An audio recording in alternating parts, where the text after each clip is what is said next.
was trying to find a reason to tell you that I'm sorry. I've been lying all this while so that you never. तो चलो आज हम लोग देखते हैं कि सबसे पहले एक्टिव डायरेक्टरी होती क्या है। ठीक है, क्योंकि हमारा जो कॉन्सेप्ट हम लोग पढ़ने जा रहे हैं सर्वर 2008। देखो सर्वर में होता क्या है कि एक्टिव डायरेक्टरी का बहुत बड़ा कॉन्सेप्ट है।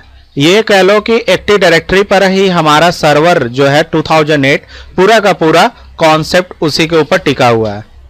ठीक है, ये एक्टिव डायरेक्टरी होती क्या है और इसे हमें जरूरत क्यों होती है ज्यादा केयर करने की। हाँ, लिखा है ना, what is active directory and why you need to care. Clear है? देखते हैं आगे। इस वीडियो की सीरीज में हम लोग पढ़ेंगे कि एक्टिव डायरेक्टरी होता क्या है। क्लियर? मतलब what is active directory and why should I care, और हमें क्यों केयर मतलब ध्यान देना चाहिए, मतलब उसका सुरक्षा करना चाहिए। फिर हम लोग पढ़ेंगे कि डोमेन कंट्रोलर क्या होता है, क्योंकि बहुत सारे लोगों के मन में आता है डीसी हम लोग चिल्लाते रहते हैं, डीसी कहते रहते हैं, लेकिन हम लोग मेन कॉन्सेप्ट नहीं समझ पाते हैं कि डोमेन कंट्रोलर आखिर होता क्या है। क्लियर? और फिर सीखेंगे हम लोग तीसरे में कि ये हमारा डोमेन क्या होता है, क्योंकि कुछ लोग डोमेन और डोमेन कंट्रोलर में थोड़ा कंफ्यूजन होता है कि डोमेन होता क्या है और डोमेन कंट्रोलर क्या होता है। इसके बारे में हम लोग कवर करेंगे। देन आफ्टर हम लोग पढ़ेंगे सर्वर रोल्स क्या होता है। क्लियर? कहने का मतलब अगर आप एक्टिव डायरेक्टरी या डोमेन मेंटेन कर रहे हो तो यहां पर आपको सर्वर रोल से रूबरू होना पड़ेगा। तो मैं समझाऊंगा कि ये सर्वर रोल्स होता क्या है। क्लियर?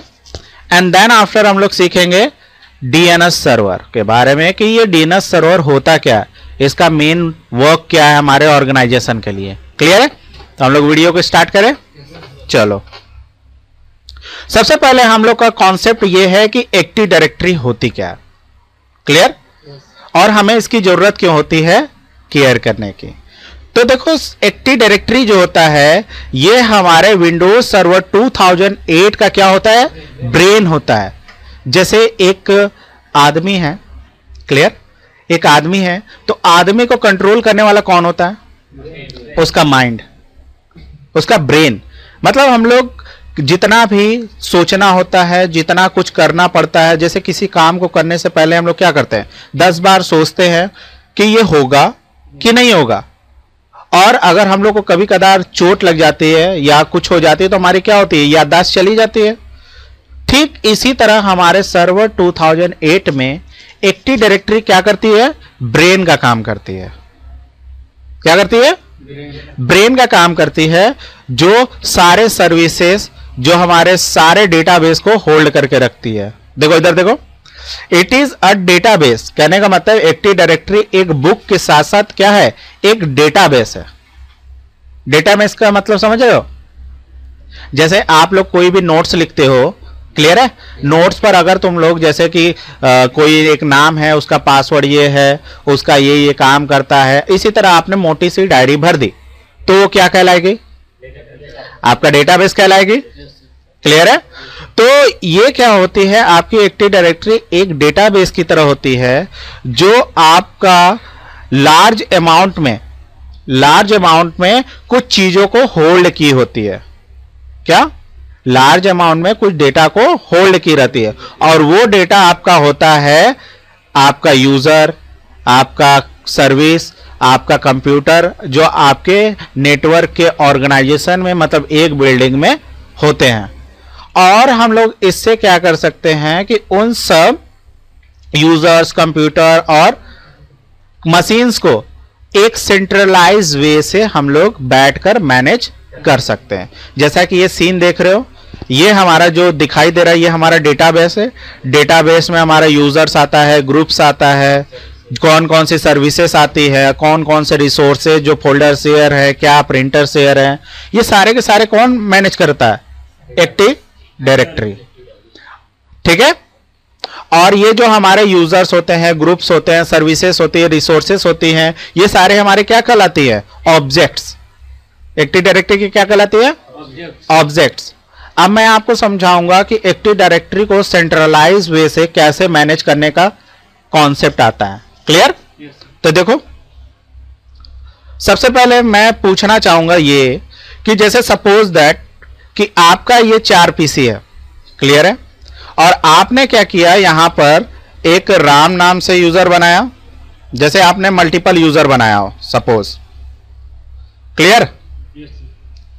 पहला आपने जो है राम नाम से बनाया, दूसरा पवन नाम से बना दिया, क्लियर? तीसरा जो आपने किया आजाद नाम से बना दिया, और जो चौथा है आपने रोहित के नाम से बना। क्लियर? जैसे सपोज दैट आपके 4 यूजर है, क्लियर है? जैसे यहां पे देखिए ये स्विच एक लगी हुई है, और एक पीसी ये है, एक पीसी ये है, और एक पीसी ये, और एक पीसी ये। अगर मान के चलो रोहित नाम का यूजर इस पीसी पर अगर बना होगा, ठीक, रोहित नाम का यूजर हमारे किस पीसी पर बना है? इस पीसी पर बना है। तो क्या ये यूजर हमारा यहां पर लॉगिन कर सकता है? हाँ, बताइए। अगर करना होगा तो क्या करना पड़ेगा? आपको यहां पर भी रोहित नाम का यूजर क्रिएट करना पड़ेगा, और सेम पासवर्ड भी आपको देना पड़ेगा। क्लियर है? क्या फिर रोहित यहां पर भी बन गया और रोहित यहां पर भी मैंने बना दिया मैनुअली जाकर, तो क्या यहां पर फिर रोहित लॉगिन कर सकता है? कर सकता है? नहीं कर सकता। क्यों? क्योंकि इस रोहित नाम के यूजर का जो डेटाबेस होता है, यूजर अकाउंट एंड पासवर्ड, ये क्या होता है? यूजर का डेटाबेस होता है। वो हमारा सिर्फ और सिर्फ इस मशीन पर स्टोर्ड है। क्या है?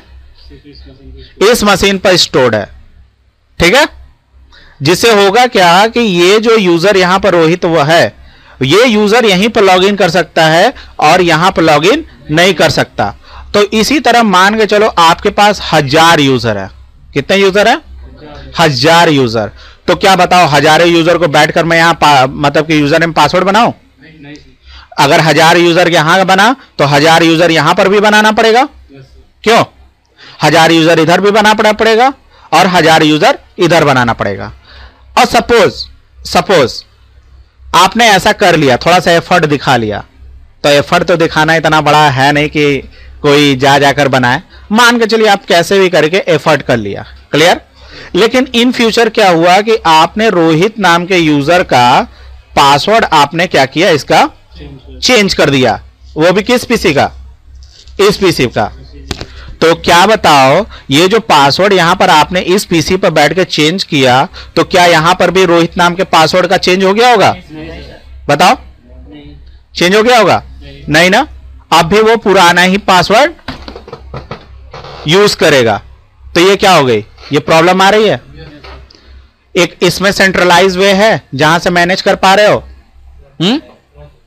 नहीं है ना।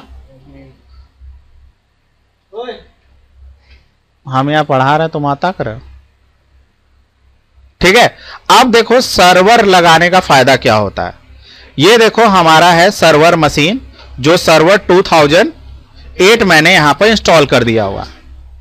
सर्वर 8 के आ जाने से क्या होगा कि ये जो हमारा सर्वर है, ये एक डोमेन इन्वायरमेंट बनाता है। क्या बनाता है? Domain environment. गुड। आप अपना अकॉर्डिंग अपने डोमेन इन्वायरमेंट दे सकते हैं। जैसे सपोज दैट इसने अपना एक डोमेन इन्वायरमेंट बनाया, किस नाम से? जो भी आप नाम देना चाहे, जैसे jetking.com। jetking.com से इसने क्या बनाया? अपना एक डोमेन बनाया, ठीक? डोमेन होता क्या है? डोमेन जो होता है एक लॉजिकल और एक वर्चुअल एरिया होता है, ठीक है, जो कि सर्वर के थ्रू बनाई जाती है। क्लियर? एक वर्चुअल एरिया अपने सर्विसेज को देने के लिए। कहने का मतलब एक बिल्डिंग में जितना आप इसके नेटवर्क में आ जाए, अगर आप इसे नेटवर्क में हैं तो आपको ये सर्विस देगा। अभी और इसके बारे में डीप में पढ़ेंगे, ठीक है? तो अभी के केस में जानो कि मतलब कि वहां पर क्या था कि यहां पर सेंट्रलाइज मैनेज नहीं हो रहा था। अब यहां देखो क्या है, यहां पे क्या है, एक सर्वर आ गया, जो सर्वर 2008 की एक मशीन आ गई। तो होगा क्या, जब ये क्या करता है कि अपना एक डेटाबेस बनाता है। क्या बनाता है? डेटाबेस। एडमिनिस्ट्रेटर को यहां क्या करना पड़ेगा, एडमिनिस्ट्रेटर का बस इतना यहां काम होगा कि जितने भी आपके ऑर्गेनाइजेशन में यूजर्स हैं, जैसे 1000 यूजर मान के चलो हैं, ठीक है, तो वो यूजर को सिर्फ और सिर्फ एक बार यहां बनाना पड़ेगा। कहां बनाना पड़ेगा? इस सर्वर मशीन पर। क्लियर है? और हमारे हजारों यूजर कभी इस मशीन पर लॉगिन कर सकते हैं, कभी इस मशीन पर लॉगिन कर सकते हैं, कभी इस मशीन पर। मान के चलो फॉर एग्जांपल यूजर 1 ने यहां लॉगिन किया आज। क्लियर है? क्या समझे? यहां पर यह लॉगिन किया और यहीं पर यूजर 2 ने लॉगिन किया। क्लियर है? हुआ क्या कि अचानक कल यूजर 1 इधर आ गया, यूजर 2 इधर आ गया, तो क्या होगा? लॉगिन कर पाएगा कि नहीं? कर पाएगा। क्यों? क्योंकि सारा का सारा डेटाबेस कहां है? सर्वर के पास है। अगर मान के चलिए यूजर 2 ने अपना पासवर्ड चेंज कर लिया, तो इसका भी इंफॉर्मेशन हमारे इस सर्वर में स्टोर हो जाएगा। तो देखो यहां क्या हो रहा है, सेंट्रलाइज मैनेज हो रहा है। मतलब एक जगह सारा का सारा डेटाबेस रखा गया है और सब यूजर एक्सेस कर रहे हैं। ये अगर ये हमारा पीसी फेल हो जाता है तो डरने की कोई बात नहीं, आपका डेटा सुरक्षित है। क्यों? क्योंकि वो सर्वर के पास रखा गया है। लेकिन यहां पे क्या है कि अगर डेटाबेस यहां का उड़ा तो 1000 पीसी का यूजर अकाउंट यहां पर फिर आपको क्रिएट करना पड़ेगा। तो अब समझ में आया कि ये क्या है, एक सेंट्रलाइज वे में मैनेज करने वाला एक सर्वर है।